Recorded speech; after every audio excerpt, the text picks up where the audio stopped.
नमस्कार. तर हा ब्लाऊज दिसतोय एकदम असा बघायला तर सुंदर असा वाटतोय, कारण पूर्ण खड्याचा ब्लाऊज आहे. पण ते टेलरलाच तकलीफ माहिती की ब्लाऊज शिवताना काय-काय जीवाचे हाल होतात. कारण दिलेलं असतं एवढं-एवढंसं गळ्यावर इथून एवढीच अशी डिझाईनमध्ये दिलेलं आहे. त्याला ॲडजस्ट करा, त्याला नंतर कटिंगमध्ये कुठं घ्यायचा, कसा बसवायचा, पाठीवरचा गळा पुढच्या साईडने घ्यायचा का मागच्या साईडने घ्यायचा गळा आणि ह्याच्या 12 भानगडी असतात ह्या अशा टिकलीवरच्या आणि शिवणारा टेलरचे हाल टेलरलाच माहिती असते. गिरायकाला नसते माहिती की हे ब्लाऊज शिवायला किती तकलीफ आहे ती. आणि हा आपला असा रेडी करावा लागतो ब्लाऊज आणि हे ब्लाऊज झालेले आपले रेडी कुठून तर डायरेक्ट धमाका डायरी कलेक्शनमधून कुणाला शिवून पाहिजे असेल तर अर्जंटही मिळेल.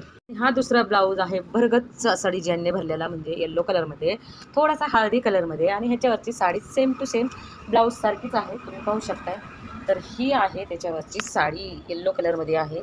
तर हा हा दोन्ही ब्लाऊज आपले झालेले आहेत रेडी. हा वर्कवाला त्याच्यावर अशी गुलाबी गुलाबी साडी आहे आणि ह्याच्यावरचा असा येल्लोमध्ये आणि पूर्ण अशी डिझाईन भरलेली ब्लाऊजला कारण साडीच्या किनारीला जशी डिझाईन दिलेली आहे तशीच त्या डिझाईननुसार ब्लाऊजला दिलेला आहे गेटअप. तर हे आपले कंप्लीट झालेले आहेत रेडी दोन्ही ब्लाऊज डायरेक्ट धमाका रायरी कलेक्शनमधून.